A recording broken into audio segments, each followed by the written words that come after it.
So hey guys, welcome back to our channel, that is BSc by Paras Khatri. The topic which we are discussing today is of class 9 chapter number 1 science. और जो topic हम discuss करने वाले हैं आज वो है particularly about evaporation and the factors affecting evaporation. तो ये इवेपोरेशन होता क्या है, इवेपोरेशन का सिंपल सा मतलब क्या है. अब मैं गारंटी दे सकता हूँ कि अगर आप इस शीट को छोड़ दो ना तो आप इवेपोरेशन की डेफिनेशन नहीं दे सकते. क्यों? आप छोड़ो, कोई पढ़ा लिखा आदमी हो जिसने ग्रेजुएशन पोस्ट ग्रेजुएशन भी करी हो ना, उससे आप इवेपोरेशन की डेफिनेशन पूछ लो, आई कैन बेट वो इवेपोरेशन की डेफिनेशन नहीं बता सकता. क्योंकि सारी दुनिया को यही लगता है कि जब पानी भाप बनने लगता है तो उसे इवेपोरेशन बोलते हैं. ठीक है. अब जैसे एग्जांपल के लिए मैं अभी मान लो कि मैं अभी आपको एक गैस जला लूं यहाँ पे. ठीक है.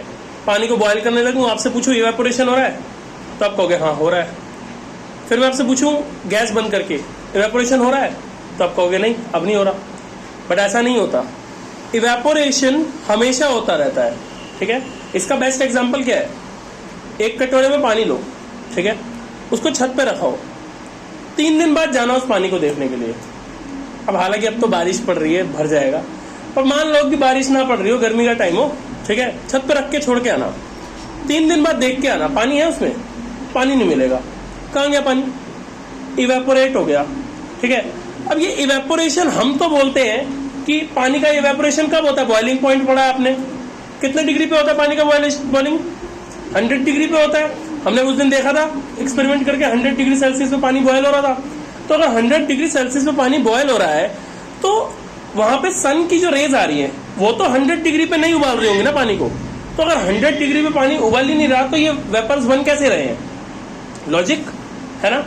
तो कहने का मतलब ये है कि पानी चाहे कम टेम्परेचर हो चाहे ज्यादा टेम्परेचर हो, ठीक है, जैसे ही 0 डिग्री से ज्यादा होने लगता है टेम्परेचर, तो पानी थोड़ा थोड़ा थोड़ा थोड़ा करके क्या होने लगता है, वेपराइज होने लगता है. ठीक है. उसके वेपर्स बनने लगते हैं. ठीक है. और ये कब होता है? तो इवेपोरेशन की सही डेफिनेशन क्या है, जब कोई लिक्विड गैस बने उसके बॉइलिंग पॉइंट से पहले. ठीक है. क्योंकि बॉइलिंग पॉइंट पर तो वी नो कि वो गैस बनेगा ही बनेगा, वो तो वेपराइजेशन है ही है. क्योंकि बॉइलिंग पॉइंट पर तो भाई जब 100 डिग्री सेल्सियस पे पानी बॉयल करेगा तब तो वो उबलेगा ही उबलेगा और वेपर्स बनेंगे ही बनेंगे पानी के. लेकिन उससे पहले जो पानी सूख रहा है, तालाबों का पानी सूख रहा है, आप देखो बारिश आई थी 3 दिन पहले, सारा पानी रोड का सूख गया, तो वो सब जो पानी सूख रहा है वो किसकी वजह से सूख रहा है? इवेपोरेशन की वजह से. बात समझ में आई? तो इवेपोरेशन की सही डेफिनेशन क्या है, when liquid changes to gas before its boiling point. ठीक है. उसके बॉइलिंग पॉइंट पहुंचने से पहले जब हो जाए तो उसको बोलते हैं क्या, उसको बोलते हैं इवेपोरेशन. इतनी बात समझ में आई कि इवेपोरेशन होता क्या है. इवेपोरेशन पे ना एक क्वेश्चन पक्का आता है पेपर में. अब मैं ये नहीं कह सकता कि कैसे आता है, मतलब कि किसी भी तरीके से आ सकता है, किसी भी मतलब तरीके से पूछ सकता है, चाहे उसके फैक्टर अफेक्टिंग में से पूछ ले, कोई एक पार्ट पूछ ले, किसी तरह केस स्टडी में पूछ ले, लेकिन क्वेश्चन जरूर आता है इवेपोरेशन पे. तो आपको ध्यान से समझना है. तो अब जो चीज हम समझ रहे हैं वो है फैक्टर्स अफेक्टिंग इवेपोरेशन.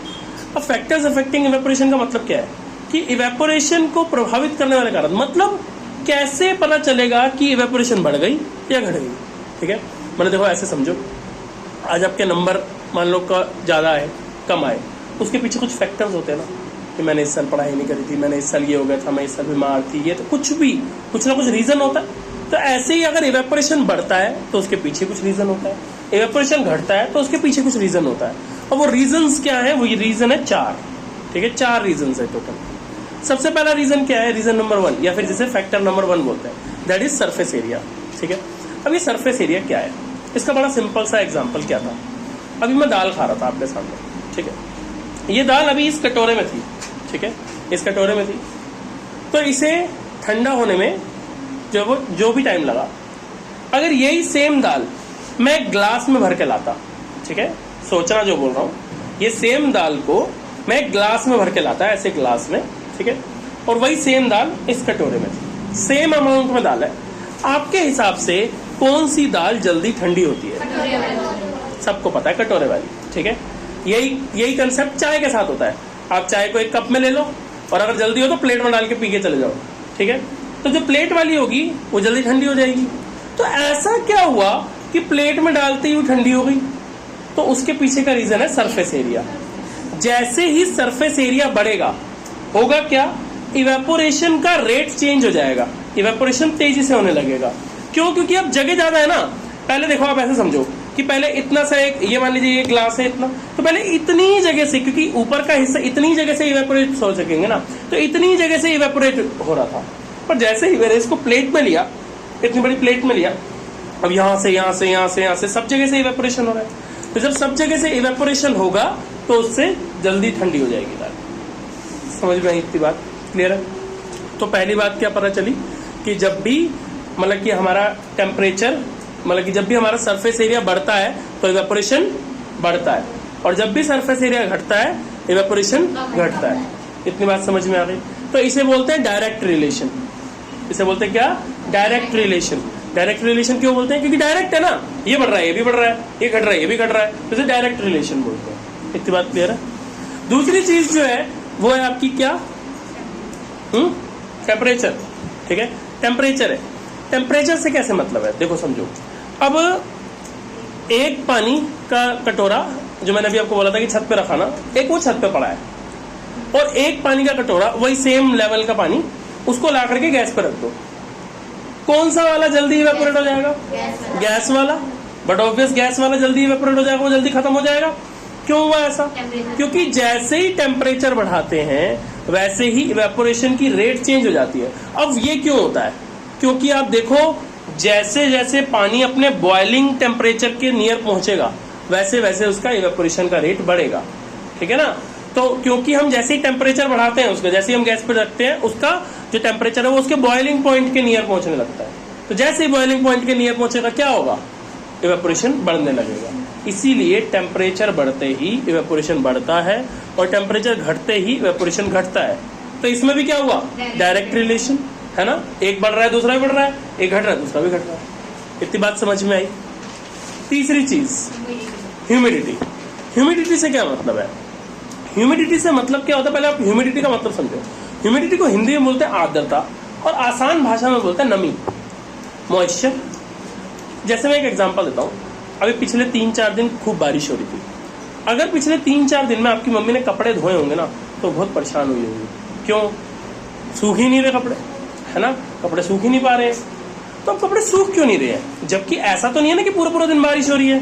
बारिश तो भाई एक पर्टिकुलर टाइम पे हो रही है, शाम को 2-3 घंटे हो रही है, लेकिन सुबह भी कपड़े नहीं सूख रहे हैं। क्यों नहीं सूख रहे? उसके पीछे का रीजन है मॉइस्चर, यानी कि ह्यूमिडिटी। अब है क्या, चक्कर क्या है वो समझो। अब ये तो आप जानते हो, अब आपने पढ़ा है कि एयर के पार्टिकल के बीच में स्पेस होता है, ठीक है, खाली जगह होती है। अब जब मौसम बारिश वाला होता है तो क्या होता है, उस एयर के पार्टिकल के बीच में नमी यानी कि मॉइस्चर आ जाता है, यानी कि एयर के छोटे छोटे पार्टिकल आ जाते हैं। अब एयर के बीच में भी हम कहते हैं एयर के बीच में बहुत स्पेस है, लेकिन किसी भी चीज के बीच में बहुत स्पेस भी हो तो फिर भी एक लिमिट तो है ना हर चीज की।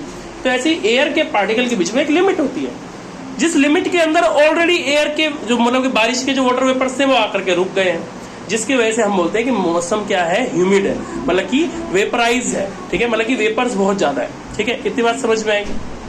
तो इस तरीके से होता है। तो इसीलिए जो बारिश का दिन होता है, जिस दिन पे ज्यादा ह्यूमिडिटी होती है, जिस दिन पर ज्यादा जो है वो आप कह सकते हो कि आर्द्रता होती है, मॉइस्चर होता है, उस दिन कपड़े नहीं सूखते। ठीक है, यानी कि कपड़े नहीं सूखते का मतलब क्या है, इवेपोरेशन कम होता है ज्यादा होता है? कम होता है, क्योंकि इवेपोरेशन ज्यादा हो रहा होता तो कपड़े सूख गए होते हैं ना। भाई पानी अगर कपड़ों के अंदर क्या है, पानी तो बचा हुआ है ना, तो पानी अगर उड़ जाएगा भाप बन के कभी तो कपड़े सूखेंगे। तो यानी कि ह्यूमिडिटी ज्यादा होने से इवेपोरेशन कम होता है, और ह्यूमिडिटी कम होने से इवेपोरेशन ज्यादा होता है। अब इसमें ये सेम नहीं बढ़ घट रहा है ना, तो इसको बोलते हैं इनवर्स रिलेशन। ठीक है, इनके बीच में क्या है, इनवर्स रिलेशन है। इनवर्स रिलेशन मतलब एक बढ़ रहा है तो दूसरा घट रहा है, दूसरा घट रहा है तो दूसरा बढ़ रहा है। समझ में आया? तो बॉटम ऑफ द लाइन कि जब भी ह्यूमिडिटी बढ़ेगी तब क्या होगा, इवेपोरेशन कम होगा, और जब भी ह्यूमिडिटी कम होगी इवेपोरेशन ज्यादा होगा। जैसे अभी आज सुबह धूप अच्छी निकली थी, है ना, तो धूप में जिन्होंने कपड़े सुखाए होंगे उनके सूख गए होंगे। ठीक है, क्यों? क्योंकि जैसे ही धूप निकलती है तो क्या होता है, जो एयर के अंदर जो बबल्स थे, एयर के अंदर जो मॉइस्चर था वो सब भी इवेपोरेट हो गया। तो अब एयर खाली हो गई, एयर के बीच में फिर से गैप हो गया, जिस गैप में फिर से अगर मैं कपड़े सूखने डालूंगा तो वो इवेपोरेट होकर चला जाएगा। तो इसीलिए जो है वो उसके अंदर कपड़े सूख जाते हैं जब ड्राई डे होता है। ठीक है, इतनी बात समझ में आई? चौथी चीज है विंड स्पीड। ठीक है, अभी विंड स्पीड से क्या मतलब है, एक कटोरा, ये जब मैं दाल लेके आया, एक कटोरा मैं ऊपर भर के रसोई में ही रखाया था, और एक कटोरा यहाँ पर नीचे लेके आ गया। यहां पर चल रहा है पंखा, ठीक है, पंखे की हवा है। आपके हिसाब से वो दाल जो किचन में पड़ी थी और वो दाल जो यहां पर मैं लेके आया, इनमें से कौन सी जल्दी ठंडी हुई? यहाँ वाली, ठीक है, बट ऑब्वियस यहाँ वाली, ठीक है। क्यों? क्योंकि जैसे ही एयर की स्पीड बढ़ती है, मतलब कि जो भी सामान है, जो भी लिक्विड है, उसके आसपास की एयर की स्पीड बढ़ेगी, तो उससे क्या हो जाएगा? उससे इवेपोरेशन का रेट भी चेंज हो जाएगा, बढ़ जाएगा, तो इवेपोरेशन भी तेज होने लगेगा। तो इसमें क्या है? डायरेक्ट रिलेशन है, ठीक है। तो इसमें भी डायरेक्ट रिलेशन है कि जैसे ही एयर की विंड स्पीड बढ़ती है वैसे ही इवेपोरेशन भी बढ़ता है, जैसे ही एयर की विंड स्पीड कम होती है इवेपोरेशन भी कम हो जाता है। तो इसमें भी डायरेक्ट रिलेशन है। तो इन हमने 4 फैक्टर पढ़े, ठीक है, इवेपोरेशन के। कौन कौन से पढ़े? दूसरा टेम्परेचर, ठीक है, तीसरा ह्यूमिडिटी और चौथा विंड स्पीड। ये चारों पढ़े हमने। तो इन चारों के अंदर में सिर्फ और सिर्फ जो ह्यूमिडिटी था वो क्या था? वो इनवर्स रिलेशन था। बाकी सभी क्या है? डायरेक्ट रिलेशन है। उनके बढ़ने से इवेपोरेशन बढ़ता है और उनके घटने से इवेपोरेशन घटता है। याद रहेगा, ठीक है। So that's all about this topic. So if you have any doubt, you can always ask us in the comment section. Thank you so much.